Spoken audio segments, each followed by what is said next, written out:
जय श्री राम दोस्तों। राम जी की चरण पादुका की कथा मैं आपको सुना रही हूँ। सुनिए सभी। श्री राम जी की चरण पादुका। राम जी के तपस्वी जीवन की तुलना में भरत जी का तपस्वी जीवन अधिक श्रेष्ठ क्यों है? प्रभु श्री राम जी के जीवन की कथाएं सुनिए। श्री राम, लक्ष्मण और जानकी जी के वनगमन के बाद भरत जी जब अयोध्या के पूरे समाज के साथ उनसे मिलने चित्रकूट जाते हैं, उस समय उनके रोम रोम में श्री राम प्रेम का अलौकिक प्रकाश छिटक रहा होता है। भरत जी कोई सुख भोगने की इच्छा नहीं रखते, वे तो बस यही चाहते हैं कि श्री राम जी आनंद में रहे, मैं दुख सहन कर लूंगा। सुख को अपनी ओर खींच लेना इसे काम कहते हैं और सुख को प्रिय को अर्पण कर देना इसे प्रेम कहते हैं। भरत जी प्रेम की मूर्ति है। इधर जब राम जी को यह संकेत मिला कि भरत जी मिलने के लिए आए हैं और प्रणाम कर रहे हैं, तो वे प्रेम में इतने मगन हो गए कि उन्हें इस बात का भी ध्यान नहीं रहा कि वस्त्र कहाँ गिर गया, तरकस कहाँ गिर गया, बाण कहाँ गिर गए और धनुष किधर जा पड़ा। उन्होंने तो अधीर होकर भरत जी को हृदय से लगा लिया। श्री राम ने भरत जी से कहा, भाई भरत, आज तक मैंने तुमको कभी नाराज नहीं किया, परंतु आज मुझको कहने में दुख होता है। पिताजी, आज्ञा का पालन करना तेरा भी धर्म है और मेरा भी धर्म है। भरत जी ने कहा, आपने आज्ञा की वह मुझे शिरोधार्य है। मैं 14 वर्ष तक आपका स्मरण करता हुआ अयोध्या में रहूंगा। 14 वर्ष की अवधि पूर्ण होने पर यदि आप अयोध्या आने में एक दिन का भी विलंब करेंगे तो मैं प्राणों को त्याग दूंगा, परंतु 14 वर्ष तक प्राण टिकाने के लिए मुझको कोई उधार दीजिए। राम ने भरत जी को अपनी चरण पादुका दे दी। भरत जी ने चरण पादुकाओं को मस्तक पर पथराया। मस्तक बुद्धि का साधन होता है। मस्तक पर भगवान की चरण पादुका रखने से बुद्धि में कोई विकार, काम, क्रोध, लोभ, मोह, अहंकार आदि प्रवेश नहीं कर सकते। राम जी की चरण पादुकाएं लेकर भरत जी को इतना आनंद हुआ मानो साक्षात श्री राम जी मिल गए हों। उन्हें लगा, अब मैं अकेला नहीं हूँ, मेरे साथ श्री राम जी है। भरत जी श्री राम जी की चरण पादुकाओं को लेकर अयोध्या लौट आए। राम वन में रहे और भरत राजमहल में सुख भोगे, यह संभव नहीं था। भरत जी अयोध्या के बाद नंदीग्राम में वास करने लगे। भरत जी तन से तो अयोध्या में थे और मन उनका राम जी के चरणों में था। उन्होंने एक सिंहासन पर चरण पादुकाएं से स्थापित की और नित्य उनकी भगवान की मूर्ति की तरह पूजा करने लगे। राम जी की प्रतिज्ञा में भरत जी इस तरह तपस्या कर रहे हैं जैसे वे नित्य चरण पादुकाओं को फूलों से श्रृंगार करते थे और पादुकाओं में दृष्टि सितर कर नित्य श्री सीताराम का जप करते थे। जब भी उनको श्री राम जी की बहुत याद आती थी तो उनका हृदय श्री राम जी के वियोग में चित्कार करने लगता। तब भी वे राम नाम का जप करते। तब पादुकाओं में से सीताराम जी बाहर आ जाते और भरत जी को राम जी से संयोग का अनुभव होने लगता। वे भूल जाते कि मेरे राम वन में गए हैं। उन्हें लगता था कि मेरे सीताराम जी तो यहीं पर विराजमान है और मुझे प्रेम से देख रहे हैं। प्रेम में इतनी शक्ति है कि वह जड़ को भी चेतन बना देती है, निष्काम को भी सकाम बना देती है, निराकार को साकार बना देती है। चरण पादुकाएं जड़ है, परंतु भरत जी को उसमें श्री राम जी के दर्शन होते हैं। जहाँ प्रेम से परमात्मा के नाम का जप हो वहाँ भगवान को प्रकट होना ही पड़ता है। जहाँ भक्त है वहाँ भगवान है। भक्त और भगवान अलग रह ही नहीं सकते। श्री राम तो सर्वव्यापक है। जितने उनके भक्त उतने ही उनके स्वरूप है। राम जी का एक स्वरूप वन में था और दूसरा स्वरूप भरत जी के पास था। भरत जी अयोध्या का समस्त कार्यभार राम जी के चरण पादुकाओं को निवेदन दे के करते थे। कोई भी काम पादुकाओं की आज्ञा के बिना नहीं करते थे। इस तरह अयोध्या में राम जी की चरण पादुकाओं का राज्य हो गया। मनुष्य भी यदि जीवन में सुखी रहना चाहता है तो उसे भरत जी की तरह अपने जीवन में एक नियम बना लेना चाहिए। यह प्रत्येक काम अपने ठाकुर जी से ही कह कर ही करें, क्योंकि हम तो ठाकुर जी के सेवक हैं। जो भी काम करें ठाकुर जी को बताकर करें, तो उनकी आज्ञा लेकर करें, तो जीवन में कभी दुखी नहीं होना पड़ेगा। सहयोग में सेवा किस नीति से करनी चाहिए, यह मैं आपको बता रही हूँ। सहयोग में सेवा किस रीति से करनी चाहिए, यह आदर्श लक्ष्मण जी ने संसार को बताया, और श्री राम के वियोग में मानव जीवन कैसा होना चाहिए, यह आदर्श भरत जी ने जगत को सिखाया। भरत जी का चरित्र में सर्व त्याग की शिक्षा देता है। राम जीवन में कंदमूल फल का सेवन करते हैं, इसलिए भरत जी भी अन्न लेना बंद कर दिया। भरत जी ने 14 वर्ष तक अन्न नहीं खाया। वे गौमूत्र यावक व्रत करते थे। वे गाय को जो खिलाते, फिर गोबर के साथ निकलने वाले उन जौ को धोकर साफ करते थे। गौमूत्र के साथ उनको उबालकर 24 घंटे में एक बार उसे ही ग्रहण करते थे। भरत जी ने जटा और वल्कल वस्त्र धारण किए हुए थे। ब्रह्मचार्य व्रत का पालन करते थे। उन्होंने भूमि में गड्ढा खोदकर उस पर कुश का आसन बिछाया। 14 वर्ष तक वे महातपस्वी बिना लेटे उस पर बैठे रहे। गोस्वामी तुलसीदास जी ने भरत जी के नियम व्रत और श्री राम प्रेम की स्तुति की सराहना करते हुए कहा है कि भाइयों में सबसे पहले मैं श्री भरत जी के चरणों को प्रणाम करता हूँ, जिनका नियम और व्रत वर्णन नहीं किया जा सकता, जिनका मन राम जी के चरण कमलों में भोरे की तरह लुभाया हुआ है, कभी उनका साथ नहीं छोड़ता है। वन में राम जी के तपस्वी जीवन की तुलना में भरत जी का तपस्वी जीवन अधिक श्रेष्ठ है, क्योंकि वन में रहकर तप करना बहुत कठिन नहीं है। राजमहल में रहकर तप करने वाला सच्चा महानिष्ठ साधु है। सब प्रकार की अनुकूलता हो, विषय भोग के साधन हो, फिर मन विषयों में न लगे, यही सच्ची साधना है, सच्चा वैराग्य है। भिखारी को खाने को न मिले और फिर वह उपवास करे तो उसका कोई विशेष अर्थ नहीं है। सब कुछ होने पर भी वह मन किसी विषय में न जाए, वही सच्चा वैराग्य है। कुबेर ने धन को भी लज्जित करने वाले राज्य वैभव के बीच भरत जी ऐसे रहते हैं जैसे चंपा के बगीचे में रहकर भौरा चंपा के फूलों से दूर रहता है। यही कारण था कि संत शिरोमणि भरत जी के दर्शन व सत्संग से अयोध्या के नर नारियों में ही नहीं बल्कि जड़ चेतन में भी राम भक्ति प्रतिष्ठ हो गई। भरत जी के वैराग्य को देखकर अयोध्या की प्रजा भी कंदमूल का सेवन करती थी। कुछ लोग केवल एक बार भोजन करते थे, व्रत उपवास करते थे, ब्रह्मचर्य का पालन करते थे। इस तरह 14 साल तक अयोध्या की प्रजा ने भी तप पूर्ण जीवन व्यतीत कर के राम जी की प्रतीक्षा की थी। सदाचारी परमात्मा से मिलने वाला पुल है, अतः भगवत दर्शन की इच्छा रखने वाले मनुष्य को देवीय गुण संपन्न होना जरूरी है। मनुष्य का जीवन यदि भरत जी जैसा पवित्र हो तो राम जी के मिलने में देर नहीं है, वे आवश्यक ही हृदयाकाश में प्रकट होंगे।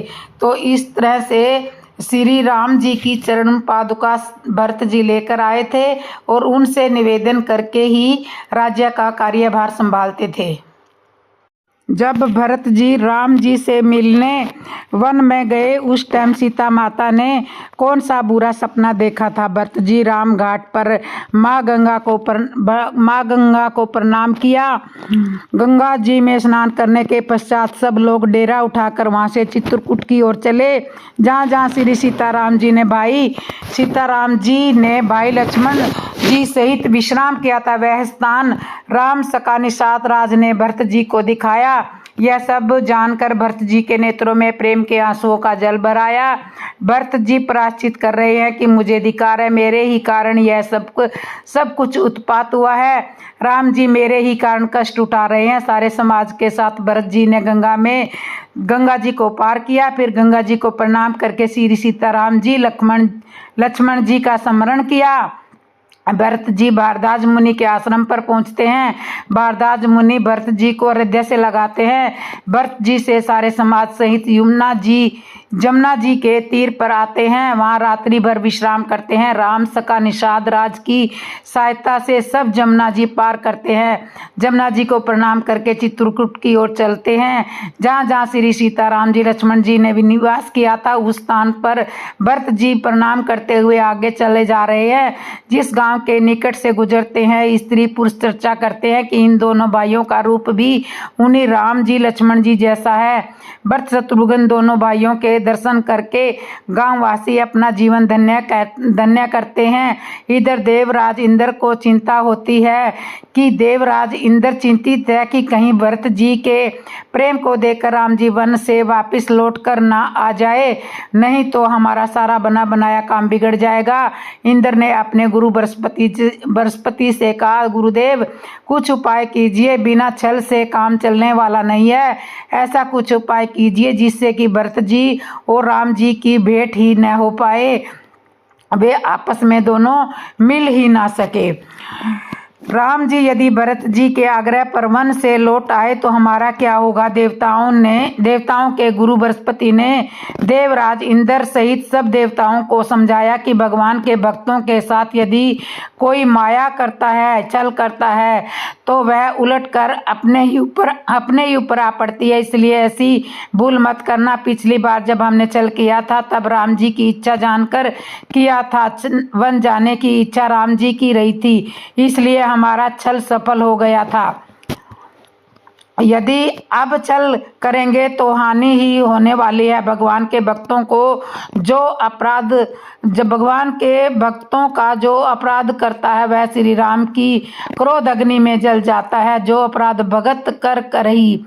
गुरु बृहस्पति जी ने देवराज इंद्र को समझाया, राम जी को अपना सेवक प्रिय है और अपने सेवक की सेवा से ही वह सुख मानते हैं, इसलिए हम किसी तरह की चालाकी नहीं करेंगे। अपने मन से कुटिलता का त्याग कर दो, भरत जी के चरणों में प्रीति करो। भरत जी से डरने की कोई बात नहीं है। हमारा अहित हो ऐसा वह कभी नहीं करेंगे। बृहस्पति जी ने सब देवताओं को समझाया, तुम चिंता मत करो, भरत जी राम जी की आज्ञा को कभी नहीं टालेंगे, राम जी की आज्ञा के अनुसार चलेंगे। गुरु बृहस्पति जी की वाणी सुनकर इंद्र सहित सभी देव प्रसन्न हुए। सब देवताओं ने फूलों की वर्षा की। देवताओं का संशय दूर हुआ। भरत जी सब समाज के साथ जा रहे हैं। निषाद राज ने दूर से ही कामदगिरी पर्वत दिखाया और कहा कि बस इसी के निकट सीता जी समेत दोनों भाई निवास करते हैं। सब ने कामदगिरी पर्वत को प्रणाम किया। सब आनंद मगन हुए। उधर श्री राम जी प्रातःकाल रात्रि के शेष रहते ही जाग गए। जानकी जी ने एक सपना देखा था। उधर राम जी रात्रि के शेष रहते हुए ही जाग गए। श्री सीता जी को रात्रि में सपना आया। श्री सीता जी राम जी को सपने के बारे में बताने लगी। उधर राम जी रात्रि के शेष रहते हुए ही जागे और सीता जी रात्रि में सपना आया। श्री सीता जी राम जी को सपने के बारे में बताने लगी। सहित समाज भरत जनु आए, नाथ वियोग ताप तन ताए। नाथ, रात को मैंने एक बुरा सपना देखा, मानो भरत जी समाज सहित यहाँ आए हैं और आपके वियोग में उनका शरीर संतप्त है। सकल मलिन मन दीन दुखिहारी। सब लोग मन से उदास है और और सासुओं को मैंने दूसरी ही सूरत में देखा है। श्री सीता जी ने राम जी को अपना सपन सुनाया तो राम जी के नेत्रों में जल भर आया। श्री राम जी अत्यंत दुखी होकर विचार करने लगे। श्री राम जी ने लक्ष्मण जी से कहा, लक्ष्मण, यह सपना अच्छा नहीं है, आवश्यक ही कोई हमें बुरा संदेश सुनाएगा। श्री राम जी ने स्नान किया, भगवान महादेव का पूजन किया। श्री राम जी ने देखा कि उत्तर दिशा से आसमान में धूल छाई हुई है। उसी समय कोल भीलों ने आकर संदेश दिया कि भरत जी चतुर्गिणी सेना सहित चित्रकूट की ओर आ रहे हैं। श्री राम जी सोच करने लगे कि क्या कारण है जो भरत वन में आ रहा है। भरत वन में आ रहा है। लक्ष्मण जी ने राम जी को चिंतित देखा। लक्ष्मण जी बोले, प्रभु, आपसे मैं अपनी समझ की बात कहता हूँ, मुझे क्षमा करना। सत्ता पाकर जीव को अभिमान आ जाता है। भरत को भी सत्ता पाकर अभिमान आ गया है। लोगों ने भरत से कहा होगा कि अयोध्या तो श्री राम जी की है, अयोध्या का राजपाट भी श्री राम जी का है, एक ना एक दिन उन्हें लौटाना होगा। भरत जी के मन में यह लोभ आया है कि राम जी वन में अकेले हैं। आपका बुरा समय जानकर वह आपको अकेला समझकर अपनी सेना सहित यहाँ आ रहा है। उसका उद्देश्य केवल इतना है कि आपको समाप्त करके हमेशा हमेशा के लिए अयोध्या पर राज करूं। किंतु भरत ने एक काम अच्छा नहीं किया, उसने आपको अकेला और असहाय समझने की बहुत बड़ी भूल की है। उसे यह समझना चाहिए था कि लक्ष्मण राम जी के साथ है। ऐसा कहते हुए लक्ष्मण जी ने जटा बांधकर कमर में तरकस कस लिए। इतना लक्ष्मण जी नीति को भूल गए। बोले, आज मैं आपका सेवक होने का यश लूंगा और भरत को आज संग्राम में शिक्षा दूंगा। तो इस तरह से लक्ष्मण जी मन में उल्टे उल्टे विचार लेके आ रहे हैं और राम जी उनको चुप करवा रहे हैं। राम जी का गोदावरी नदी के तट पर स्नान करने की कथा। आज की कथा में लक्ष्मण जी के द्वारा हेमंत ऋतु का वर्णन और भरत जी की प्रसन्नता तथा श्री राम का श्री सीता जी और लक्ष्मण के साथ गोदावरी नदी में स्नान करना। एक दिन प्रातःकाल रघुकुल नंदन श्री राम स्नान करने के लिए परम रमणीय गोदावरी नदी के तट पर गए। उनके छोटे भाई लक्ष्मण भी, जो बड़े ही विनीत और पराक्रमी थे, सीता जी के साथ साथ हाथ में घड़ा लिए उनके पीछे पीछे चले गए। जाते जाते वे श्री रामचंद्र जी से इस प्रकार बोले। लक्ष्मण जी ने कहा, प्रिय वचन बोलने वाले भैया श्री राम, यह वही हेमंत काल आ पहुंचा है जो आपको अधिक प्रिय है और जिससे यह शुभ संवत्सर अलकृत सा प्रतीत होता है। इस ऋतु में अधिक ठंडक या पाले के कारण लोगों का शरीर रूखा सा हो जाता है। पृथ्वी पर रबी की खेती लहलाने लगती है। जल अधिक शीतल होने के कारण पानी पीने योग्य नहीं रहता और आग बड़ी प्रिय लगती है। नव सस्यष्टि कर्म के अनुष्ठान की इस वेला में नूतन अन्न ग्रहण करने के लिए की गई अग्रण्य कर्म रूप पूजाओं द्वारा देवताओं तथा पितरों को संतुष्ट करके उक्त अग्रस्य कर्म का संपादन करने वाले सत्पुरुष निष्पाप हो गए हैं। इस ऋतु में प्राय सभी जनपदों के निवासियों की अन्न प्राप्ति विस्कम्य कामनाएं प्रचुर रूप से पूर्ण हो जाती है। गोरस की भी बहुतायत होती है तथा विजय की इच्छा रखने वाले भूपाल गण युद्ध यात्रा के लिए विचरते रहते हैं। सूर्य देव इन दिनों यम सेवित दक्षिण दिशा का दृढ़ पूर्वक सेवन करने लगे, इसलिए उत्तर दिशा सिंदूर बिंदु से चित हुई नारी की भांति सुशोभित या प्रकाशित नहीं हो रही है। हिमालय पर्वत तो स्वभाव से ही घनीभूत हिम के खजाने से भरा पूरा होता है, परंतु इस समय सूर्य देव भी दक्षिणायन में चले जाने के कारण उससे दूर हो गए हैं। अतः अब अधिक हिम के संचय से स्वपन होकर हिमवान गिरी स्पष्ट ही अपने नाम को सार्थक कर रहा है। आजकल के दिन ऐसे हैं कि सूर्य की किरणों का स्पर्श कोमल प्रिय जान पड़ता है। कहाँ से अधिक कुहासे अधिक पड़ते हैं, सर्दी सबल होती है, कड़ाके का जाड़ा पड़ने लगा है, साथ ही ठंडी हवाएं चल रही है। पाला पड़ने से पत्तों के झड़ जाने के कारण जंगल सूने दिखाई देते हैं और हम हिम के स्पर्श से कमल गल जाते हैं। पौष मास की ये रातें हिमपात के कारण दूषिर प्रवृत्त होती है। पूर्णिमा की चांदनी रात भी तुहिन बिंदुओं से मिलन दिखाई देती है। ठीक उसी तरह इस समय हिमकणों से व्याप्त हो जाने के कारण दुगनी सर्दी लेकर बड़े वेग से बह रही है, जो गेहूं के खेतों में युक्त बहुमुख भाप से ढके हुए हैं। इन बालों के कारण इनकी बड़ी शोभा होती है। कुहासे से ढकी हुई फैली हुई किरणों से उपस्थित होने से सूर्य चंद्रमा के समान दिखाई देते हैं। तो इस तरह से यह कथा मैं यहीं समाप्त करती हूँ और अब मैं आपको आगे की एक बहुत ही सुंदर सी कथा सुनाती हूँ। आखिर क्या है रामायण, जानिए रामायण क्या है, इसके बारे में मैं आपको समझाती हूँ। अगर पढ़ो तो वो आंसुओं पे काबू रखना। प्यारे दोस्तों, छोटा सा वृतांत मैं आपको सुना रही हूँ। एक रात की बात है, माता कौशल्या जी को सोते में अपने महल की छत पर किसी के चलने की आहट सुनाई दी। नींद खुली, पूछा कौन है, मालूम पड़ा सुकृति जी है। नीचे बुलाया सुकृति जी, जो सबसे छोटी बहू है, चरणों में प्रणाम करके खड़ी हो गई। माता कौशल्या ने पूछा, सुकृति इतनी रात को अकेली छत पर क्या कर रही हो बेटी, क्या नींद नहीं आ रही? शत्रुघ्न कहाँ है? सुकृति की आंखें भर आई, माँ की छाती से लिपटी गोद में सिमट गई और बोली, माँ उन्हें तो मैंने 13 वर्ष से देखा ही नहीं है। उप कौशल्या जी का हृदय कांप उठा और झटपटा गया। उन्होंने तुरंत आवाज लगाई, सेवक दौड़े आए। आधी रात को पालकी सजाई गई। रात आज शत्रुघ्न जी की खोज होगी। माँ चली, आपको मालूम है शत्रुघ्न जी कहाँ मिले?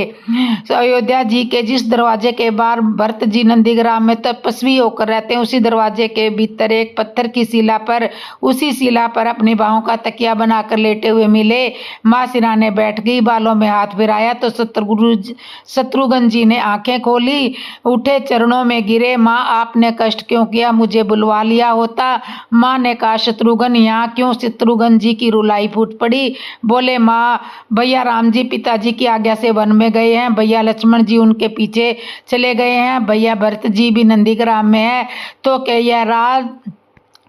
क्या यह महल के रथ, ये राजसी वस्त्र विधाता ने मेरे लिए ही बनाए हैं?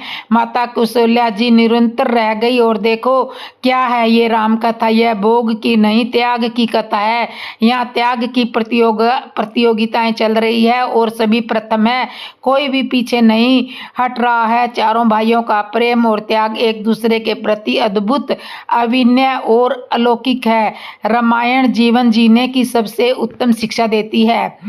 भगवान राम को 14 वर्ष का वनवास हुआ तो उनकी पत्नी माँ सीता ने भी वनवास स्वीकार किया, परंतु बचपन से ही बड़े भाई की सेवा में रहने वाले लक्ष्मण जी कैसे राम जी से दूर रह सकते थे। माता सुमित्रा से तो उन्होंने आज्ञा ले ली थी वन जाने की, परंतु जब अपनी पत्नी उर्मिला के कक्ष की ओर बढ़ रहे थे तो सोच रहे थे कि माँ ने तो आज्ञा दे दी, परंतु उर्मिला को कैसे समझाऊंगा, क्या कहूंगा। यही सोच विचार करके लक्ष्मण जी ने जैसे ही अपने कक्ष में पहुंचे तो देखा कि उर्मिला जी आरती का थाल लेकर के खड़ी है और बोली, आप मेरी चिंता को छोड़कर प्रभु की सेवा में वन को जाओ, मैं आपको नहीं रोकूंगी, मेरे कारण आपकी सेवा में कोई बाधा न आए, इसलिए साथ जाने की जिद भी नहीं करूंगी। लक्ष्मण जी को कहने में संकोच हो रहा था, परंतु उनके कुछ कहने से पहले ही उर्मिला ने उन्हें संकोच से बाहर निकाल दिया। वास्तव में यही पत्नी का धर्म है, पति संकोच में पड़े उससे पहले ही पत्नी उसके मन की बात जानकर उसे संकोच से बाहर निकाल दे। लक्ष्मण जी चले गए। गए, परंतु 14 साल तक उर्मिला ने एक तपस्विनी की भांति कठोर तप किया। वन में भैया भाभी की सेवा में लक्ष्मण जी कभी सोए नहीं, परंतु उर्मिला जी ने भी अपने महल के द्वार कभी बंद नहीं किए और सारी रात जाग जाकर उस दीपक की लौ को बुझने नहीं दिया। मेघनाथ से युद्ध करने पर जब लक्ष्मण जी को शक्ति लगी है और हनुमान जी उनके लिए संजीवन मुट्ठी का पहाड़ लेके लौट रहे थे, तो बीच में अयोध्या में भरत जी ने उन्हें राक्षस समझकर बाण मारते हैं और हनुमान जी गिर जाते हैं। तब हनुमान जी सारा वृतांत सुनाते हैं कि सीता जी को रावण ले गया और लक्ष्मण जी मूर्छित हैं। यह सुनते ही कौशल्या माता जी कहती है कि राम को कहना लक्ष्मण जी के बिना अयोध्या में पैर भी मत रखना, राम वन में ही रहे। माता सुमित्रा कहती है राम से कहना कि कोई बात नहीं, अभी शत्रुघ्न है, मैं उसे भेज दूंगी, मेरे दोनों पुत्र राम की सेवा के लिए ही तो जन्मे हैं। माताओं का प्रेम देखकर हनुमान जी की आंखों में आंसुओं की धारा बह रही थी, परंतु जब उन्होंने उर्मिला जी की ओर देखा तो सोचने लगे कि यह क्यों एकदम शांत और प्रसन्न खड़ी है, क्या इन्हें अपने पति के प्राणों की कोई चिंता नहीं है। हनुमान जी पूछते हैं देवी आपकी प्रसन्नता का क्या कारण है, आपके पति के प्राण संकट में है, सूर्य उदित होते ही सूर्य कुल का दीपक बुझ जाएगा। उर्मिला जी का उत्तर सुनकर तीनों लोकों का कोई भी प्राणी उनकी वंदना किए बिना नहीं रह पाएगा। वे बोली मेरा दीपक संकट में नहीं है, वो बुझ नहीं सकता है। रही बात सूर्य उदय की, तो आप चाहे तो कुछ दिन अयोध्या में विश्राम कर लीजिए, क्योंकि आपके वहां पहुंचे बिना सूर्य उदित हो ही नहीं सकता। आपने कहा है कि प्रभु श्री राम मेरे पति को अपनी गोद में लेकर बैठे हैं, जो योगेश्वर राम की गोदी में लेटा हो काल उसे छू भी नहीं सकता। यहाँ तो वो दोनों लीला कर रहे हैं। मेरे पति जब से वन में गए हैं तब से सोए नहीं है, उन्होंने सोने का प्रण लिया था, इसलिए वे थोड़ी देर विश्राम कर रहे हैं, और जब भगवान की गोद मिल गई तो थोड़ा विश्राम ज्यादा हो गया, वे उठ जाएंगे। और शक्ति मेरे पति को लगी ही नहीं, शक्ति तो राम को लगी है। मेरे पति की हर श्वास में राम है, हर धड़कन में राम है, उनके रोम रोम में राम है और उनके खून की बूंद बूंद में राम है। और जब उनके शरीर और आत्मा में ही राम है तो उनमें राम सिर्फ राम है, तो शक्ति राम जी को ही लगी है, दर्द राम जी को ही हो रहा है। इसलिए हनुमान जी आप निश्चित होके जाइए, सूर्य उदित नहीं होगा। राम राज्य की नींव जनक की बेटियां ही है, कभी सीता तो कभी उर्मिला। भगवान राम ने तो केवल राम राज्य का कलश स्थापित किया था, परंतु वास्तव में राम राज्य की नींव इन सब के प्रेम त्याग संपूर्ण बलिदान से ही आया। वाल्मीकि कृत रामायण और तुलसीदास कृत रामायण में कई बड़े अंत है। आओ जानते हैं 10 खास बड़े अंतरों को। काल का अंतर महर्षि वाल्मीकि जी ने रामायण की रचना प्रभु श्री राम के जीवन काल से की है। राम का काल 5114 ईस्वी पूर्व माना जाता है, जबकि गोस्वामी तुलसीदास ने रामचरितमानस को मध्यकाल अर्थात विक्रम संवत 1631 1573 में रामचरितमानस का उल्लेख आरंभ किया और विक्रम संवत 1633 अर्थात 1575 में पूर्ण किया था। एक शोध के अनुसार रामायण का लिखित रूप 600 ईस्वी पूर्व माना जाता है। तो इस तरह से रामायण में और रामचरितमानस में बहुत ज़्यादा अंतर है। ये मैं आपको सुनाती हूँ भगवान श्री राम की कुछ खास लीलाएं। भगवान श्री राम जी ने अपनी लीला से जितने भी चरित्र किए हैं वह मानव को संदेह देने के लिए कहे हैं। राम लक्ष्मण दोनों भाई गुरु विश्वामित्र जी के साथ वन में उनके यज्ञ की रक्षा करने के लिए जाते हैं। श्री राम जी वन में अपने धनुष की डोरी को खींचकर छोड़ा, जिससे इतनी भयंकर ध्वनि हुई कि सारा जंगल कांप गया। तभी ताड़का नाम की राक्षसी ने देखा कि वहां कौन आ गया है। दोनों भाइयों को देखकर उनकी ओर झपटी। श्री लक्ष्मण जी ने तुरंत ताड़का की नाक काट दी। लक्ष्मण जी प्रारंभ से ही यही काम करते हैं, जहाँ कहीं किसी राक्षस को देखते हैं उसकी तुरंत नाक काट देते हैं। वाल्मीकि रामायण में यह प्रसंग आता है कि जिसकी नाक कटी हुई होती है फिर उसे स्वर्ग नहीं मिलता है। किसी पर भगवान की कृपा हो जाए वह अलग बात है, और इसलिए शायद समाज में भी नाक को बहुत महत्वपूर्ण माना जाता है। जबकि शारीरिक अंगों में आंख सबसे मूल्यवान होती है, किंतु प्रतिष्ठा की दृष्टि से नाक को ज़्यादा महत्व दिया गया है। कहीं किसी का अपमान होता है तो यही कही जाता है कि उसकी नाक कट गई। अपनी नाक को बचाने के लिए ही व्यक्ति मर्यादित रहता है, मर्यादा में रहता है। जैसे ताड़का दोनों भाइयों की ओर झपटी। गुरु विश्वामित्र जानते थे कि यह भगवान है, फिर भी उनके अंदर वात्सल्य उमड़ा और दोनों भाइयों को अपने पीछे कर लिया कि यही कहीं यह डर ना जाए। भगवान श्री राम ने अपनी लीला में इतने भी चरित्र किए हैं, वह मानव को एक संदेश देने के लिए के हैं। राम जी चाहते तो ताड़का का तुरंत उसी समय मार देते, किंतु उन्होंने ऐसा नहीं किया। गुरु जी से आशीर्वाद लिया। उसका इसके पीछे आशय यह था कि ताड़का को मैं मार सकूं, इतना सामर्थ्य मुझ में नहीं है। गुरु के आशीर्वाद से संभव हुआ है।